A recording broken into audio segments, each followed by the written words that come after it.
going on, guys? Coach Luca here with Zach, who runs HIDEF Physical Therapy. And today what we decided to do was, actually this kind of live. This is not like we're going to sit down and just shoot content. It was pretty much like we have a session, physical therapy session for myself, who, as you guys know, I've had a history of back pain, really bad injury about 14 years ago now, and got it 100% kind of taken care of. But sometimes it'll flare up on me. And sometimes it's because of my own kind of stupidity too. But we've been working for weeks now, just because I had some nerve stuff that was going down my legs. Nothing that was so debilitating that I couldn't kind of function today, but definitely frustrating and irritating as I've had debilitating back pain. And what we're gonna do is go through a couple of things. Zach is gonna talk about what are some things to look for, right? Because when I came and saw him, we'd assess and test and see, what's going on, so he can kind of dive deeper from there on how we're going to work on me. But then also some methods and strategies, and we're going to talk them through. So right, as he's working on me, we're going to talk them through, because back pain is very, put it this way, everybody's cause can be different, and you can feel the same symptom, or the symptoms can be different and it's the same cause, right? It's one of those things that it's difficult to be like, oh, do this, it's exactly this, right? And that's important to explain, because if you've been dealing with back pain for a while, it's good to, one, have a good physical therapist in your corner, manual therapist, coaches, things of that nature that can not only help you get back, but to out of pain, but then help you strengthen and build your back up and your hips up and your core up, so that it doesn't repeat itself and you're durable and resilient. So yeah, and I would agree with that. And just to add to a piece of that is, a lot of times back pain isn't just one thing. Like, we want to go in and say, hey, I have a disc injury, hey, I strained a muscle in my back. But a lot of times back pain is multifactorial. So, and it evolves over time, right? So you could start with one thing, and then as you kind of form compensations, muscles get tight around the back, then you can start to develop other things. And so if you're always trying to treat that original thing that you were told, 5 or 10 years ago, that, hey, this is what my injury is, sometimes that's really not what we're working on anymore, and things become more degenerative. And yeah, there are some things that we can always recommend. Hey, try this, try some glute strengthening, try some mobility of your back and your hips. But at the end of the day, there's no one single approach to treatment for the low back, and especially because of that component of things being multifactorial and having different causes and different structures that are involved, we've always got to come up with a customized plan. And then that comes from the assessment, which I already performed with Luca for his back, to see how everything was functioning. And that would be a great example too, because for me, because I had that back injury, if it ever flares up, there's a compensation. So what we found is my right side lumbar spine gets locked up. I mean, it will not, laterally flex. It won't go to the side. Everything around it tightens up, and that tends to, started kind of like pressing on the nerve a little bit, creating some other symptoms, right? But it was an older injury that, kind of left not being worked on like it should have, and created a bunch of other patterns that created other issues, that we've had to work on. So the perfect example that you got to dive a little bit deeper. Put it this way: you could get rid of a symptom, right? Let's say you just do massage or dry needling or anything like that, and you might feel better. But you got to find the cause, because if you don't find the cause, it's going to keep repeating itself. Exactly, yeah, and that's what the basis of what we do here at HIDEF is that we want to help you get out of symptoms so that you can be active and still be in the gym, be weightlifting and training, because you're still able to train. But we also have to go and dive deeper and find that root cause to treat that and make sure that doesn't come back. Because like you said, some of those external things are good, right? Massage loosens up, you get done, you feel really great. But if you haven't internalized that and created the strength in your back to stabilize that newfound position, then it's just going to continue to reoccur. And that's what a lot of people find, right? You go to a massage therapist, a chiropractor, or anything like that, and you feel really good the next couple of days. I hear a lot where, oh, it came back, and it just continues to bother me. And so what we're trying to do is really find what the root cause is, find something that we can give him that he can do in perpetuity, which is going to help his back to stay pain-free so he can continue to train. Go. Rock, go.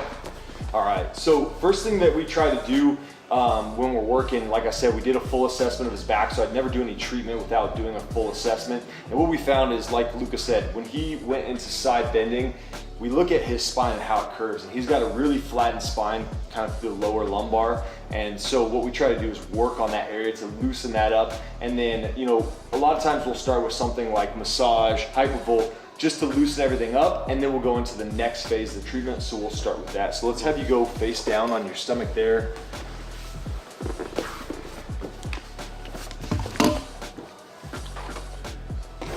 So I really like the hypervolt because the hypervolt is fairly easy to use. It doesn't take a whole lot of rocket science. So what I'll do is I'll just run the hypervolt up and down the paraspinals. All this is going for is muscle relaxation. It's gonna help a little bit with blood flow. And it's just to make sure that everything is nice and loose as far as muscles go when we start to actually try to treat the joints and then eventually do the disc decompression. So really what I'm trying to hit is I'm trying to make sure that I'm going all the way through the paraspinals. The paraspinals run all the way from the pelvis and tailbone. They'll run, some of them will run all the way up to the neck and the base of the skull. And so what I'm doing is going up and down the paraspinals, just trying to loosen up those muscles, get everything loose all the way up. Even though we're mainly focusing in on the low back, a lot of different components play into how the low back moves, right? All the vertebrae, they move on top of each other. And so what happens up here in the mid back is gonna drastically impact what happens in the low back. So we're gonna kind of go through and loosen everything up. And then what you'll see is as we go through the treatment doesn't only work on the low back, right? We've got to loosen up the hips, we got to loosen up the mid back and get everything moving above and below the area of injury, which helps to take some of the stress off that low back, which is what's happening in his case. So another thing that I'm gonna work on while we're with the hypervolt here is I'm just gonna work through some rotation of the hip, try to get into the piriformis, glute max, glute medius, some of the deep external rotators. And we just wanna kind of get everything loosened up, feeling a little bit better, because we're gonna do some hip stretching, some mobilizations once we get him over to his back. Definitely wanna start by doing a little bit from this position because his hip's in a neutral position. So it's gonna be different whether we stretch him while he's on his stomach or while he's on his back, because when I stretch him while he's on his back, his hip will be flexed to 90 degrees. And so we're gonna stretch muscles kind of in a different way. So I always make sure that when we go through, we do both positions. I think that's important. All right, so next thing we're gonna go through is just a little bit of soft tissue work. So this is where, you know, we've already got the blood flowing, everything is kind of relaxed from that hypervolt. Now I can get a little bit deeper with some of the soft tissue work. I'm gonna go work into the QL, work through the lumbar paraspinals, and just try to loosen up everything. And then we're gonna go through and do some joint mobilizations to the mid back as well. I think one of the good things to mention with treatment for the low back is it's really important to know what the structure is that was injured, because they're gonna be treated sometimes in opposite directions, right? So if you've got a disc, a classic disc injury, which is like what we call posterior lateral disc, where the back half of that disc is going back and touching the nerve, that typically responds really well to extension-based exercise at the back. But there are certain injuries at the back that don't respond as well to extension-based exercises and respond better to flexion. So that's really important. For Luca, because of his history and his presentation, he's got kind of a classic disc irritation, and he responds really well to extension. So we'll see some of that. Some of the signs that you can see when you're seeing like you're trying to figure out whether it's a disc or not. Some of the classic signs are, you know, it typically happens actually in younger people, you know, 18 to 45. That's typically where you see these types of injuries. They typically feel worse from sitting. Like you'll hear people like sitting on a plane is really hard. Sitting in a car for a long period can be difficult. So those are the kind of things we hear about. A lot of times it's worse in the morning than in the evening. So, you know, people will say like, you know, when I first wake up and I go to bend down, I have to be really careful, or sometimes if I bend down, it causes me more pain.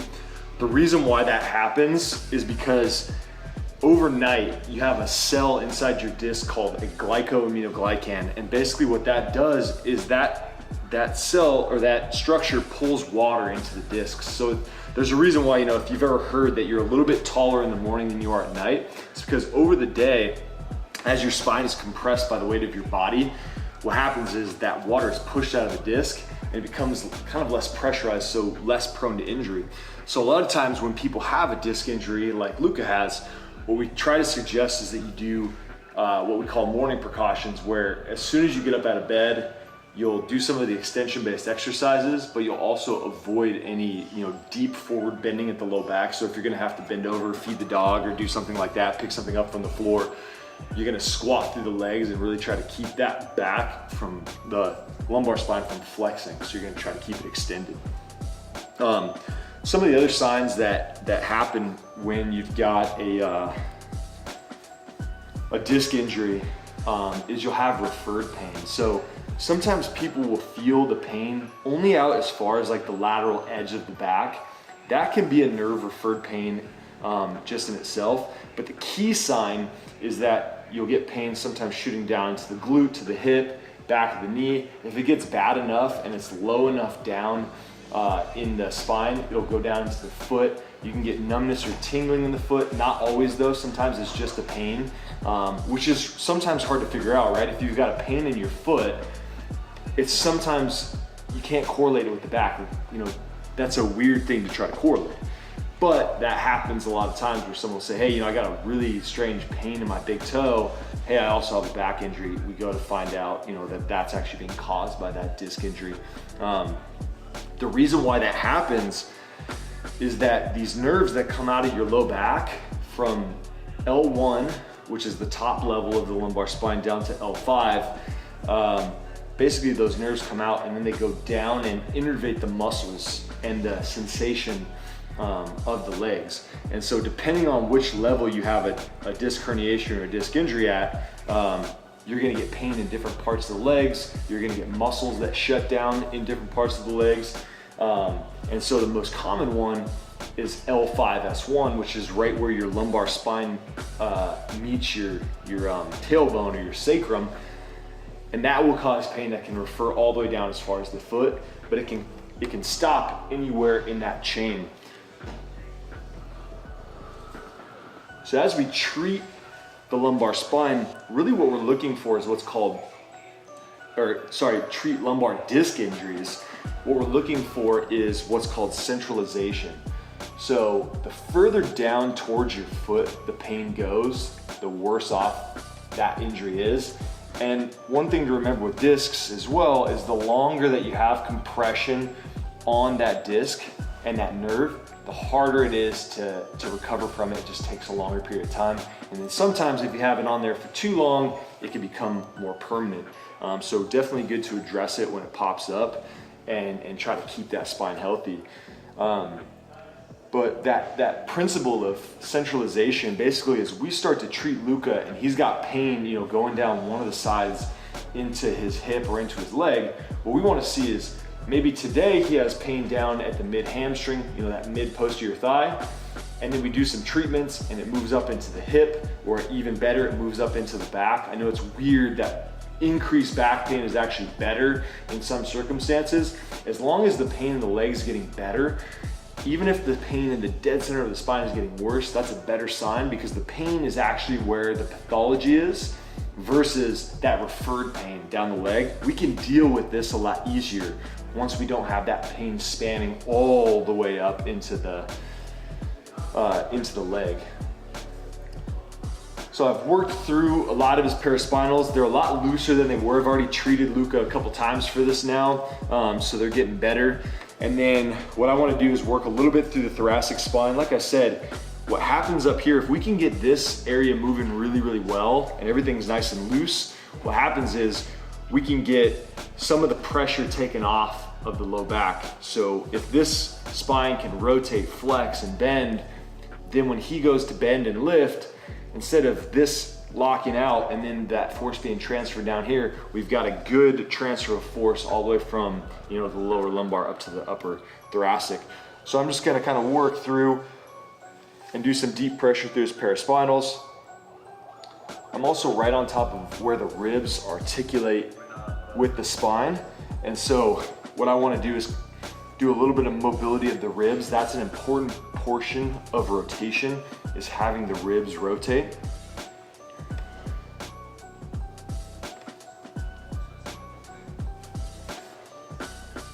And I'm gonna go both sides.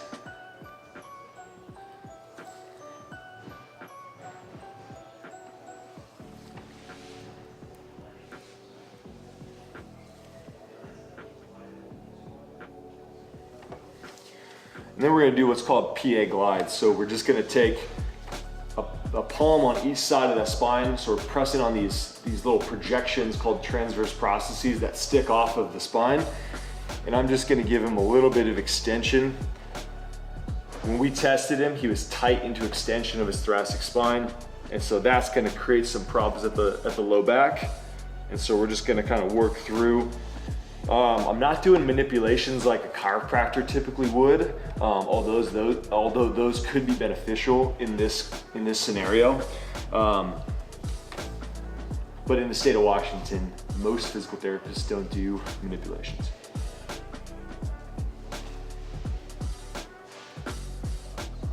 All right, so we went through and did a lot of soft tissue, loosened up the mid-back.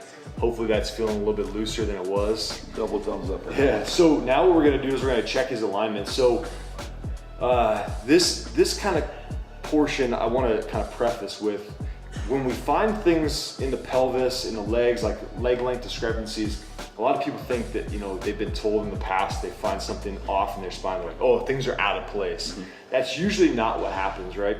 So the pelvis is a very mobile structure, and as you walk, it's meant to rotate side to side. And so what happens is the muscles in the front and the muscle in the back of the pelvis sort of play tug of war with each other. And so if the back side of that hip gets really tight and the front side is a little bit weakened, then what that's gonna do is functionally it's gonna pull you into a rotation. So it's gonna look like the pelvis is out of alignment, it's gonna look like the legs are different length. But you know, if you had a dislocation or like something out of place, you would have a much bigger problem, right? You probably wouldn't be walking around very well if a joint was actually out of place. Like think about someone who dislocates a shoulder. That's extreme, exactly. Extreme pain. So I want to preface that when I say some of his alignment stuff. He's not out of place, but what we're trying to look for is muscular balance, right? That the muscles on the front side of the hip are doing what they should, and they have the right muscle length, and the muscles on the back side of the hip and the low back and the abdominal muscles are all doing what they should, which will keep them in alignment. So the first thing we always do, let's have you hug your knees up to your chest. This kind of makes sure that I'm not being biased with where I pull the legs. I try to give a really nice, good pull straight down through towards his spine, and then I'll just check these bones at the inside of his ankles and see where we're at. And right now, he's a little bit long on his left side, so his ankle bone here on the inside is down towards me a little bit more than on the right, probably by about a finger length, a finger width. So we're gonna check the pelvis as well. There's two bones on the front of the hips that we can check. They're called the ASIS. So right now, he's a little bit rotated. I can feel that this hip bone is up towards me this way. And then he's also lower on his left side. So it looks like he's probably got a right posterior rotation and a left anterior rotation. We'll check that to make sure it's a rotation by checking the front. Go ahead and flip to your, flip to your stomach there. We'll just do a quick check there.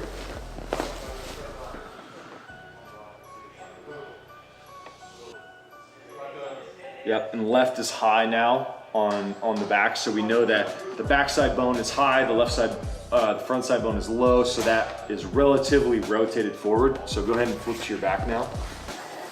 So the cool thing is there's some stuff that we can do to work on correcting that. We call them muscle energy techniques. So basically what he's gonna do is he's gonna squeeze in nice and tight into my hands as hard as he can. Not as hard as he can, he doesn't wanna like, you know, explode his eyes out of his head while he's doing this. But he's gonna press about 5 seconds and then we're gonna go out. So all this is doing, this is called the shotgun technique. Basically what we're doing is using the muscles of his hips, rest, and then push in to reset the pelvic alignment. Sometimes you get a pop right in the center of your pelvic bone, which he just did. And that's that pubic symphysis. So it's basically a bone that's right here that connects the two sides of the pelvis, and you'll just get a little bit of pop in there. But it's all created by your own muscles, which is a nice way to do it. Rest. And this is, when I first worked with him, like what, 2 weeks ago? Yep. It almost felt like he had no strength in both these positions. And I could just sit here and I was doing max effort stuff and nothing was happening. And it felt like almost nothing was pressing in my hands. Now it feels like he's doing a pretty good job of crushing my hands. Let's do one more time. Inward. Yeah, so much more adductor strength. I can't pull my hands apart and peel them apart. So as he's gotten better alignment and his disc has been healing, he's actually gotten more strength throughout the pelvis, because I think, you know, what happens is your muscles are less inhibited because they're not as afraid to go because of guarding. Hug those knees up again for me. Always check after round one, and then we'll kind of do some stuff to adjust the alignment. Still off a little bit, but it actually improved some. Still down a little bit on this side. So what we're gonna do is we're gonna use his muscles to adjust his pelvic alignment. So this is where you would probably need a physical therapist or someone to be able to check the alignment and make sure you're doing the right side, because we actually don't do both sides. This is one of the few exercises out there that we only do the one way, and it's because we're trying to use the muscles on the front side of his hip and leg to pull that pelvis forward, and we're trying to use the muscle on the back side of the leg and hip to pull the other side relatively backwards so we can kind of restore that normal muscle balance. So what he's gonna do is he's gonna push his leg down into this hand, and this one's gonna go up simultaneously, kind of doing this scissor position here. And he's gonna hold this for about 5 seconds. 3, 2, 1, and rest. And we're gonna go through 3 sets there, just trying to use those muscles to pull that pelvis around. Go for it again. Press. 5, 4, 3, 2, 1, and rest. And is this something, I mean, I do these by myself, but the key is understanding which side you want to basically work on. Yeah, so the good thing is Luca can do this himself. He can take both his hands and he can press both hands up into there. He could dig this foot down in and he could press up, but he does have to know which way to go the first time, and then also rest. Once he's kind of restored that muscle balance in his pelvis, and we come in and we check it, then there's really no need to do this anymore. We just can do that neutral reset that just kind of relieves some of the tension. We wouldn't need to do this one-sided thing because he's got the right alignment. So that's the other thing, is like that follow-up becomes, hey, now you're like, I can't see any rotation, but good to go. That's kind of the idea of it. Hug those knees up, let's see where we're at now. And back out. Sometimes these will correct really quickly, sometimes not. Yeah, we're like maybe a half of the width of my finger now, so it's definitely correcting some. So we're gonna go through one more series of that. Sometimes we get full correction where it's like, oh, everything looks great, leg length is normal, rotation of the pelvis is normal. But sometimes, because if you have like more of a chronic muscle tension, we're not just gonna correct it in one day. So it'll take a few weeks, but Luca's been working on this a lot by himself, and that's why he's moving pretty quickly now. Go ahead and push in. Nice and tight. 3, 2, 1. Good. Now push out. 5, 4, 3, 2, 1. Good. Back in. Nice and tight. 5, 4, 3, 2, 1. Good. And then out. 5, 4, 3, 2, 1. Good. Let's do one more series here. Take a little rest. Let the vein, let the vein in your head decompress. All right, here we go. 3, 2, 1. Good. We got 2 more of those. All right, press. 5, 4, 3, 2, 1. And press again. 5, 4, 3, 2, 1. And that's how I get my workout during the day. Go ahead and press the knees up to the chest there, and bring them back out.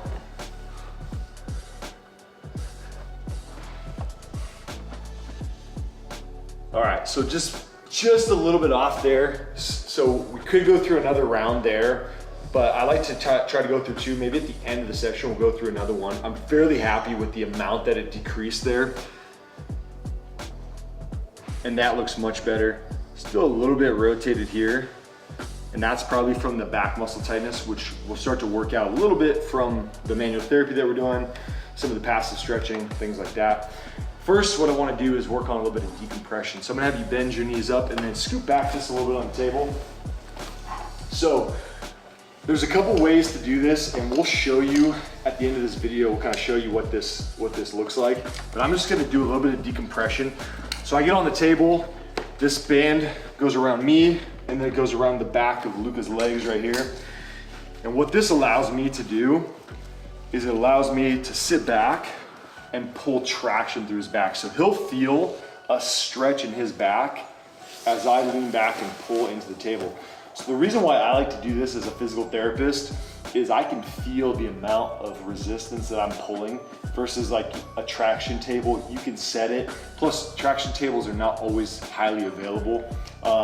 They're relatively large, they're expensive. And this is a really easy way that your therapist can do a decompression for you and get that traction going. And I wanted to bring something up too, because you know, hanging upside down, which decompression, traction tables, bands, which can be great, but we talked about this even last time, that it's not, for everybody, it's not always the best idea, that you could actually aggravate sometimes depending on what type of back injury you have. Exactly, and I see this happen a lot with disc injuries is people will go and hang upside down on a teeter table or a tilt table, the one where you strap your feet in and go upside down. But if you go too aggressively and you have too much irritation to your disc, just like your disc doesn't like a lot of compression and flexion, if you go and pull that disc apart too aggressively and you create the opposite effect, that can actually irritate the problem even more. And then I have people end up in my office in really, really bad shape because they went, you know, hey, my back hurt, it's been really bugging me. And then they go and hang upside down by their feet on one of those tilt tables, and it's just too much, too fast. So the way you can do is adjust and not go so far back on the tilt table. You know, 30 degrees will do a lot for you. Yeah. And as I prescribed to Luca, just using a pull-up resistance band, and we'll show you that one here in a little bit. And that works really well to decompress too. But the key is to not go too hard, too fast. What I like to do is more of what we call a low load, long duration stretch. So the intensity shouldn't be a 7, 8, 9, 10. It should be more in like the 3, 4, maximum 5. That's even a little bit high as far as I'm concerned with disc decompression. And so I like to keep it nice and low, but do it for like 5, 10, 15 minutes and really hang upside down from a tilt table. Obviously it's not sustainable for 10 minutes. One, because all the blood rushes to your head. Two, it's pretty intense. And prior to this, you were hanging upside down from that decompressing belt and then holding on to a pretty heavy weight as well. Yep. And that can be good for some people. You know, he's got a lot of muscle stability around his back just from all the weightlifting that he does. So you're gonna be a little bit safer with that because you're able to guard, but that kind of defeats the purpose, right? Yep. If you're hanging like we were talking about, you were doing pull-ups the other day with 120 pounds hanging from your waist and you felt good. Yep. But if you were just to relax all the way, that's gonna be probably too much weight. It's gonna be too severe. Yeah. But because you were actively doing pull-ups during it, you were getting enough muscle activation around the spine that it didn't cause it to feel bad. It made it feel good, which is a good sign. The other thing that I'll start to do a little bit is, and I can control, which I really like from this position, I'll do these little bit of side rocking where I'm just using my body to rock side to side, which is just kind of swaying his legs, and you'll see at his shirt, his torso moves a little bit. With the muscles that go up and down the spine, those are we call them longitudinal muscles. The rotation of that, kind of like wringing out a dish rag, it helps to relax those muscles. So what I do is I'll just add a little bit of this nice gentle rocking. I don't need to be slamming his legs back and forth. Just this little bit of rocking with the traction really helps those muscles to relax and you get a good disc decompression there. All right, so after we go through the manual therapy decompression, what I like to do is follow up that with some exercise for stability, especially for the core. And then I like to work on stabilization of the glutes and the hips. So we'll work on core first, so we'll work kind of from top to bottom, and we'll work through some of that. So first position that I like to have people in is what's called tabletop. So this is also what we call 90-90s. And what I'm looking for is that Luca is creating a little bit of pressure into the back. The good thing about being on a table is that if he presses his back flat, his spine will be flat, but it won't go into flexion, as long as he doesn't peel his tailbone up off the ground as well. And then we'll work on some different stuff from this position. So we can go up into what we call a dead bug position, and we can do isometric, so even just holding this, he's got a lot of core engagement going on. This would be difficult for a lot of people, especially right after a back injury. So this is a good position to start out with. Luca's a little bit further along because he obviously is still crushing in the gym, so he can take a little bit more. So what I'll do is I'll provide just a little bit of resistance, and we'll kind of just do what we call perturbations, and I'll just kind of do them randomly. So his job is just to hold in place, find stability, and then I'm gonna give him different pressures to try to challenge his core across the other way, unilateral, both sides, and then working bilateral. So he's just gotta really work the core muscles in different ways. And we're just working through, we'll do some stability. And then from that position, what we'll do is a little bit of dynamic stuff. So now you can drop your hands down over your stomach. Keep the legs up in that position though. Press your back flat into my hand. Now what you're gonna do is you're gonna let this heel come out. You're gonna tap, come on back up, and then you're gonna tap the other one. So what I'm doing is making sure, and you can do on yourself, is put your hand underneath your back and really make sure that back is staying flat against the ground. And then one hand on the abs so you can really feel that there's some ab activation there. He's doing a good job. He's doing kind of the leg version. We can add in the arms where he can go opposite arm, opposite leg. Now a lot of people want to go full extension like Luca is. He has sufficient abdominal strength to do that. I don't have that kind of strength, so I go bent knee because I'm really more focused on the back position and the back being flat rather than simply completing the movement, right? That's how a lot of these physical therapy activities become, is we're not just interested in you getting this done, right? If this is done incorrectly, then we're not driving what we're trying to drive. And so what I really want to make sure in what Luca does a good job of is he keeps this nice and flat. And then take a rest. What I like to do is I like to work in unilateral patterns, so one side at a time. I like to work in crossing patterns to work the muscle slings, so that's what we just did. And then we'll even do bilateral patterns, because your body and your pelvis should be able to stabilize with all the different movements of the legs and hips. So another one that we'll do is very similar to that one. You're gonna press your back flat down to the ground, and you're gonna pick both feet off the table at the exact same time. Let them leave, good, and then back down and tap. Now the way you can make that harder is if he wants to start a little bit further out with his heels and then press flat, keep that flat the whole time, especially as the legs lower, that eccentric pattern, that back wants to pop up. And so what I'm doing is I'm just cueing him underneath his back and having him really try to feel that back pressing flat into my fingers. And that's gonna work that core in a bilateral movement, okay? Rest, and let's have you flip to your stomach.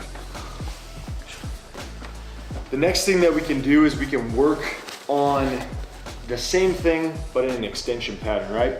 So we can go, because his back likes extension, this is gonna be great for him. So we'll work on extension-based exercise here.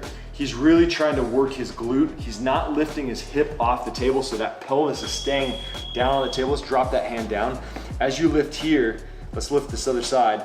He's keeping this hip down, engaged with the table there, and he's really trying to drive this motion mainly through his glute. He's getting hip extension, but he's also getting a little bit of activation of his low back. He's also getting some activation of his hamstring. So we can do unilateral patterns there. We can also take this out, and he can go hands up like this, both sides, and then we can do crossed extension patterns. So he'll do a little bit of a scap retraction. Let's go opposite leg. So left arm, right leg. He's getting this kind of retraction here, and then he'll flip sides and he'll rotate, and he'll do this side here where he's lifting the opposite side. And we'll kind of work through those ones, okay? The next thing that he can do is he can bring his arms down by his sides, and he can tighten up the glutes and lift both legs off the table at the same time. And this is basically the beginning of kind of the exercise you're probably familiar with. Louis Simmons created is the prone hyper. Now he has a whole machine for this.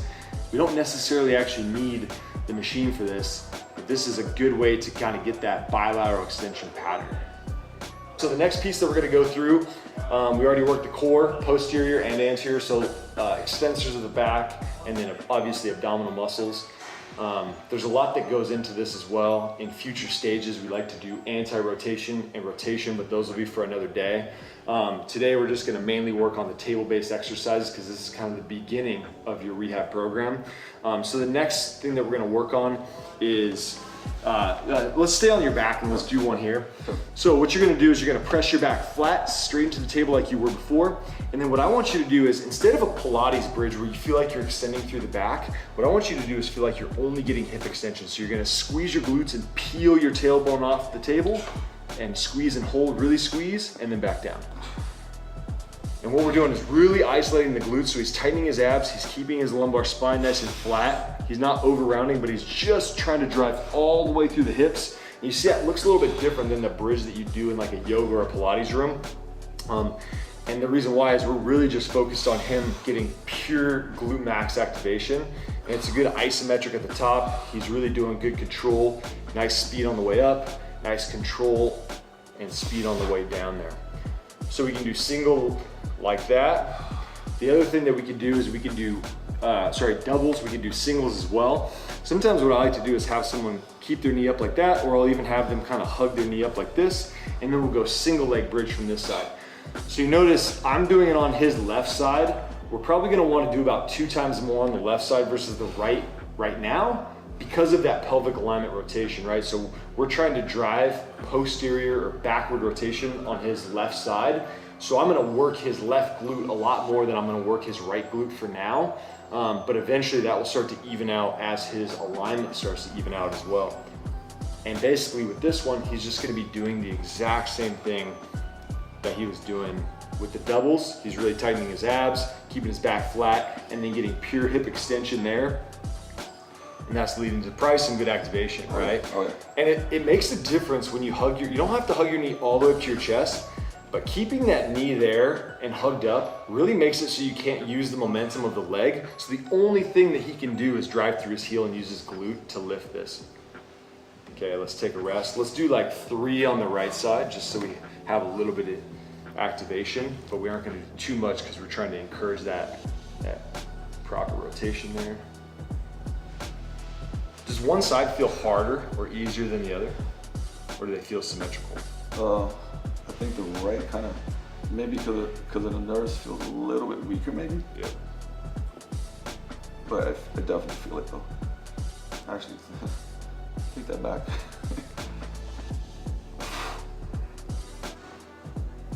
Perfect. Let's do one more just for good measure. And then we'll go through the gauntlet. Gauntlet. All right, roll to your side, facing the other way. So, this is a brutal series. We actually filmed the video and already put it up on IG, but this would be good to kind of include into how you see how it fits into the scheme of treatment.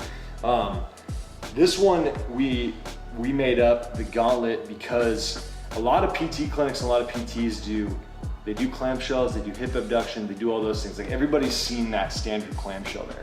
The problem is it's usually not loaded and it doesn't have enough resistance for someone like Luca. He needs incredible hip strength to stabilize his pelvis while he's trying to deadlift 500 pounds. You know, if you're gonna be doing high-end box jumps, you're gonna be doing sprints and sled pushes, you don't need to only just be able to do a clamshell 15 times no weight. So what we started to do is combine all of those together with fairly high resistance. So I'm gonna provide the resistance today for Luca, and then in future times when he's here working on it with himself, it's pretty simple just to take a circular loop band, put it around the thighs, and that will provide resistance at whatever level, right? So most of those band sets come with 5 levels and you can kind of choose through. So we're gonna start with the clamshell. We're gonna go for 15. And I'm just providing what I would say would be a moderate to high resistance here. And he's really gonna be working hard through this series here. There's about 9, 10, 11, 12, 13, 14, 15. Go straight from the clamshell to the reverse clamshell. So now he's keeping the knees together and he's going foot apart. This is the only exercise that you would need to shift the band down to the foot for resistance. And then the rest of them, they'll be up like that. There's 8 and 9. Come on, keep pushing. 11, 12, 13, 14, 15. We do 15 typically of those two. You can adjust these reps based on what you want. Let's go straight abduction. Roll that hip just a little bit more forward. Bring that back. There you go. 4, 5. We're going to 10 here for Luca today because This is a burner. I'm giving him good resistance here. 9, probably 10 there, and then we're gonna go rotation. So the key is here, he wants to keep his hip forward. He's drawing little circles. Toe is pointed just down a little bit here as he rotates, and he's gonna go 10 that way, which he did, and he's gonna go in reverse that direction. He's feeling a lot of burn right now in his hip probably. His leg has never felt heavier. And now he's gotta go swing. So last one, he's gonna go flexion and extension of the hip while keeping that leg elevated off the table. And that's working all those different attachments of the gluteus medius as he works through there. And he's gonna work through, and he's done there. Whew. 0 to 10, how much fatigue there? Burner. Definitely, like I'd say, like a 8-ish. Yeah. 8-ish on that one. Perfect. It's So tough. that's, and that's a good example of, we use what we call RPE. We use a simple RPE, which is just 0 to 10. It's not rocket science. We want to make sure that if he got done with that series and he's like, yeah, that was maybe a 4 or 5, we aren't challenging his hip muscles enough for him to be out in the gym, working weightlifting, moving weight, doing athletic movements. Because what is a 4 out of 10 going to give us, right? It's not going to do much. Let's flip to the other side. Let's just even it up here. Go for it. 1, 2, 3, 4, 5, 6, 7, 8. All right, so I mean, pretty much I'll let Zach jump into it, but just from that, like my back feels better. It's been, like I said, just 2 weeks of this. Third session actually. Third session in 2 weeks. Total, yeah. Third session in 2 weeks. But the difference is dramatic, and I judge it off of, because I continue to train. But what we were talking about earlier, the early morning, right? I get up, and it's like the tentative. So this is how I'd explain it, right?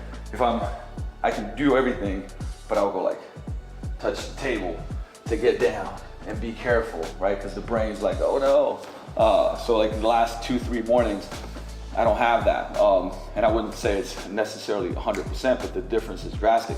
And what I want to riff on is that you gotta, like, these are things that you gotta take care of and work on. And also, you know, the drills that he gives me, I do the drills, because the frequency of this is so important.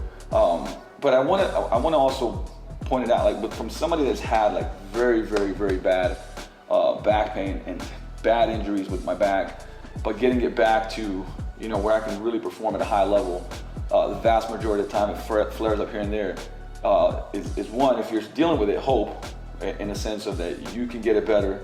Like I said, the vast majority of people can really improve and get completely rid of back pain, regardless of what your diagnosis was. You know, I've had multiple herniated disc bulges, all of that stuff, and you know, on a day-to-day, you wouldn't be able to tell, right? So I wanted to bring that to fruition, but I don't know what you wanted to do on a closing. Yeah, well, I mean, that's a good point too. And I've had disc injuries myself, and I'm pain-free. That's the first thing to remember, is that you don't, just because you've been diagnosed with some degenerative condition in your spine, you know, what shows on the MRI is not what actually exists usually, like in real life, right? So I try to keep those as separate as possible, right? So that the imaging has to correlate to the symptoms.